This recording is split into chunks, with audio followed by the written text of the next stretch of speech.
Hi friends, இன்றைக்கி நம்ம ஹெல்த்தியான ராகி உப்புருண்டை தாங்க பண்ணியிருக்கிறோம். ரொம்பவே டேஸ்ட்டாக சூப்பராக இருக்குங்க. எப்போ பார்த்தாலும் தோசை இட்லின்னு சாப்பிடாம கொஞ்சம் வித்தியாசமாக இந்த மாதிரி ராகியில் உப்புருண்டை செஞ்சு சாப்பிட்டு பாருங்கள். டேஸ்ட் வேறு லெவலில் இருக்குங்க. இந்த உப்புருண்டைக்கு சைடிஷாக நல்லா தேங்காய் சட்னி கொஞ்சம் தண்ணியாக வச்சு அப்படி சாப்பிட்டு பாருங்களேன். ஆஹா, அப்படி ஒரு சுவைங்க.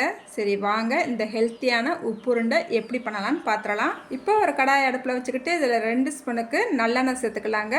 கடுகு சேர்த்துக்கலாம். கடுகு நல்லா வெடித்து வந்த உடனே ஒரு 1/2 ஸ்பூனுக்கு சீரகம் சேர்த்துக்கலாங்க. அதே போல் மீடியம் சைஸ் பல்லாரி வெங்காயத்தை நல்லா பொடிசாக கட் பண்ணி எடுத்து வச்சுருக்கிறேன், அதையும் சேர்த்துக்கலாம்.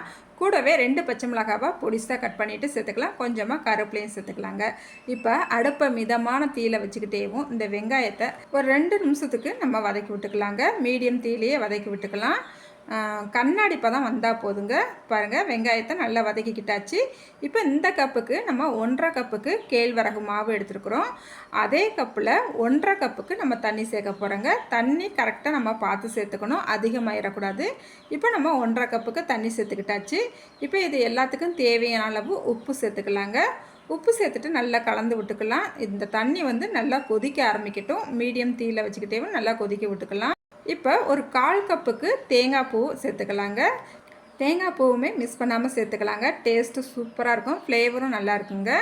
இப்போ தேங்காய் பூ சேர்த்துட்டு நல்லா கொதி வர ஆரம்பிக்கட்டும். அது வரைக்கும் நல்லா கலந்து விட்டுக்கலாம்.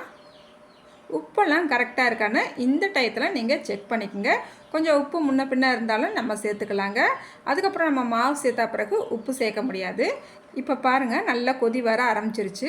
அதுக்கப்புறமா நம்ம இப்போ ராகி மாவை சேர்த்துக்கலாம். அடுப்பை மீடியம் தீயிலேயே வச்சுக்கலாங்க. 1.5 கப்புக்கு நம்ம ராகி மாவு சேர்த்துக்கிட்டாச்சு. அடுப்பு மீடியம் தீயில தான் இருக்குது. நல்லா கலந்து விட்டுக்கலாம். நம்ம கலந்து விட கரெக்டாக இருக்குங்க நம்மளுக்கு. பாருங்கள், இந்த மாதிரி நல்லா ஒரு கரண்டியை வச்சு நல்லா கலந்து விட்டுக்கலாம். அடுப்பை ஆஃப் பண்ணிட வேண்டாம், மீடியம் தீயிலேயே இருக்கட்டுங்க. இப்போ இந்த மாவை நல்லா கலந்து விட்டுக்கிட்டாச்சு. இந்த மாவை இன்னும் சாஃப்டாக நம்ம மூடி வச்சிடலாங்க. ஒரு 10 நிமிஷத்துக்கு அப்படியே விட்டுடலாம். ஒரு 10 நிமிஷம் ஆயிடுச்சுது நம்ம மூடி வச்சு. அதுக்கப்புறமா இந்த மாவு கூடயவும் பொடிசாக கட் பண்ண மல்லிச்செடியும் சேர்த்துக்கலாங்க. நல்லா மல்லிச்செடி சேர்த்துட்டு இந்த உப்பு உருண்டை செய்யும் போது ரொம்பவே டேஸ்ட்டாகவும் சூப்பராக இருக்குங்க, ஃப்ளேவராக இருக்கும், நல்லா இருக்குங்க. அதனால் மிஸ் பண்ணாமல் மல்லிச்செடி சேர்த்துக்குங்க. இப்போ நம்ம உருண்டைகள் பிடிக்க ஆரம்பிச்சிடலாங்க.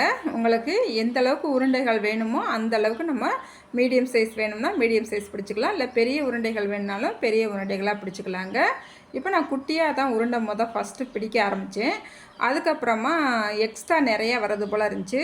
அப்புறம் எங்கள் வீட்டுக்காரருமே காலையில் வேலைக்கு கிளம்பிக்கிட்டு இருந்தாங்க. குட்டி குட்டியாக இருந்தால் 2 தடவை வேக வைக்கிறது போல் இருக்கும் அப்படி சொல்லிட்டு கடன்ட்டு பிடிச்ச உருண்டைகள், சின்ன உருண்டைகள்லாம் மறுபடியும் எல்லாத்தையுமே பெருசாக்கி விட்டுட்டேங்க. நல்லா ஒரு 6 உருண்டைகள் வந்துச்சுங்க. இந்த பக்கம் நம்ம உருண்டை பிடிச்சிக்கிட்டு இருக்கும் போதேவும் இந்த சைடில் இட்லி சட்டியில் தண்ணி ஊற்றி வச்சுட்டேங்க. தண்ணியும் நல்லா கொதி வர ஆரம்பிச்சிருச்சு. இப்போ நம்ம உருண்டைகள் பிடிச்சி வச்சுருந்தோம் இல்லையா, அதை உள்ளே வச்சுட்டு மூடி வச்சிடலாங்க. மூடி வச்சு ஒரு 10 நிமிஷத்துக்கு நல்லா வேக விட்டுறலாங்க. இது நல்லா வெந்துக்கிட்டே இருக்கட்டும். இப்போ பாருங்கள், ஒரு 10 நிமிஷம் ஆயிடுச்சுது, நல்லா வந்துருச்சுங்க. இப்போ நம்ம இதை எடுத்துக்கலாங்க. கையில் நம்ம தொட்டு பார்த்தாலும் பாருங்கள், கையில் கொஞ்சம் கூட ஒட்டாது, சூப்பராக வந்திருக்குங்க. இந்த உருண்டைகள் இங்கிட்டு வெந்துக்கிட்டு இருக்கிற நேரத்தில் இந்த சைடு நான் தேங்காய் சட்னி கொஞ்சம் தண்ணியாக நல்லா காரசாரமாக அடித்து எடுத்துக்கிட்டேங்க. நல்லா தாளிப்பு கொடுத்து சும்மா ஜம்முன்னு தேங்காய் சட்னி ரெடி ஆயிடுச்சுது. இந்த உருண்டைகள் வெந்து வரதுக்கும் தேங்காய் சட்னி ரெடி பண்ணுறதுக்கும் கரெக்டான டைமாக இருந்துச்சுங்க. எங்கள் வீட்டுக்காரரும் காலையில் சாப்பிட்றதுக்கு ரெடியாக வந்துட்டாங்க. காலையில் டிஃபனுக்கு எங்கள் வீட்டில் இதாங்க. செம்ம டேஸ்ட்டாக இருந்துச்சுங்க. நல்லா தேங்காய் சட்னியோட இந்த உருண்டையை அப்படி தொட்டு அப்படியே அதில் அப்படி பெரட்டி அப்படி சாப்பிடும் போத டேஸ்ட்டு வேறு லெவலில் இருந்துச்சுங்க. நம்மளாம் நிறைய பேருக்கு களி செய்கிறது கொஞ்சம் கஷ்டமாக இருக்கும். இந்த மாதிரி உப்பு உருண்டைகள் செய்கிறது ரொம்பவே ஈஸியாக இருக்குங்க. டக்குன்னு செஞ்சிடலாம். அதனால் மிஸ் பண்ணாமல் நீங்கள் இதே மாதிரி பிரேக்ஃபாஸ்ட்டுக்கு செஞ்சு சாப்பிடுங்க. ரொம்பவே ஹெல்த்தியாக இருக்குங்க. நீங்களுமே இந்த உப்பு உருண்டையை ட்ரை பண்ணி பாருங்கள். ட்ரை பண்ணிவிட்டு எப்படி இருந்துச்சுன்னு மறக்காமல் கமெண்ட்டில் சொல்லுங்கள். இந்த வீடியோ உங்களுக்கு பிடிச்சிருக்குன்னு நம்புகிறேங்க. வீடியோ பார்க்குற நீங்கள் இந்த வீடியோவுக்கு ஒரு லைக் பண்ணிவிடுங்க. புதுசாக பார்க்குறவங்களா இருந்தால் மறக்காமல் என்னோட சேனலை சப்ஸ்கிரைப் பண்ணிவிடுங்க. அடுத்து ஒரு ஹெல்த்தியான ரெசிபியோடு உங்களை சந்திக்கிறேங்க. பாய்.